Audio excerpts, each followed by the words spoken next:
on est concerné que par la catastrophe, calamité agricole, par les calamités agricoles qui est demandée par la Chambre. J'ai écrit ce matin un courrier au préfet pour lui demander de faire le nécessaire et qu'il enclenche les démarches qui puissent nous faire bénéficier de cet arrêté de calamité agricole. La première étape, c'est l'état de catastrophe naturelle qui va déclencher les calamités agricoles. C'est à partir de ce moment-là, on va pouvoir instruire toute la batterie de procès. Des dommages collatéraux, on a encore intégré par exemple les apiculteurs, on a encore intégré les dommages en ce moment du manque d'eau et des coupures d'eau qu'il y a sur le tampon. Il y aura très certainement des incidences sur les élevages mais aussi sur le maraîchage. Donc tout ça sera intégré en plus du passage du cyclone.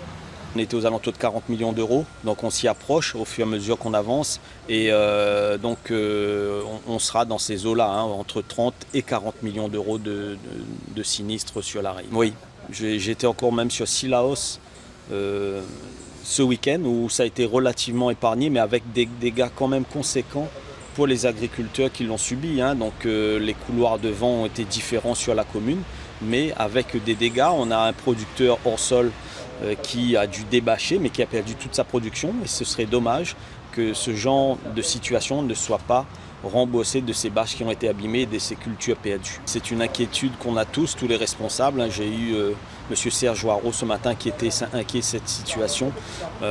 Nous aussi à la Chambre on l'est, mais c'est incompréhensible d'après ce qu'on a vu, d'après le déclenchement des différents niveaux d'alerte jamais atteints, qu'on ne soit pas reconnu à ce titre pour les déclarations de sinistres. On a des rendez-vous très importants à venir, la venue des ministres Agriculture et Outre-mer qui doivent revenir. On a un rendez-vous au Salon de l'Agriculture fin février.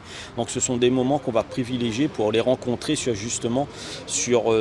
tous ces millefeuilles administratifs autour des sinistres qu'on subit, sécheresse ou cyclones, de moderniser un peu tout ça, de faciliter tout ça pour qu'on puisse être moins inquiets, nous responsables et puis agriculteurs, en cas de sinistre ou de cyclone.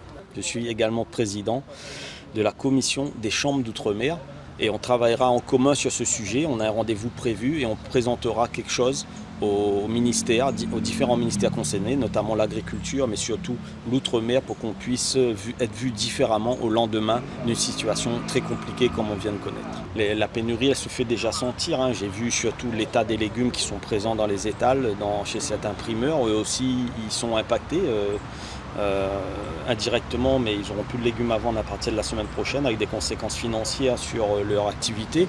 On a des légumes qui vont complètement être absents, tout ce qui est vert, tout ce qui est persil, petits oignons, salade, petits bread, notamment aussi la tomate. On voit les prix qui commencent à augmenter.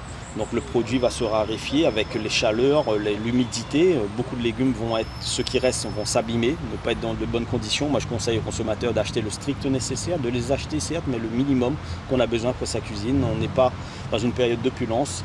On est à adapter sa cuisine en fonction des éléments. On est très inquiet, il ne faut pas que ces moments-là soient à la porte ouverte à tout et à n'importe quoi. On connaît les conditions de production des pays de la zone qui ne sont pas prêts à importer sur notre territoire européen et français.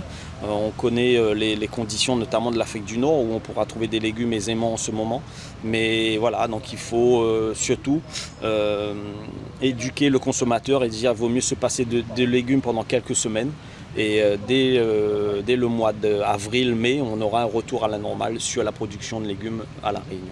Candice nous inquiète, donc on sort à peine du cyclone, c'était lequel déjà alors on sort à peine on sort à peine du cyclone Bilal qu'on rentre dans le cyclone Candice et c'est inquiétant parce qu'il suffirait de pluie abondante pour aggraver la situation.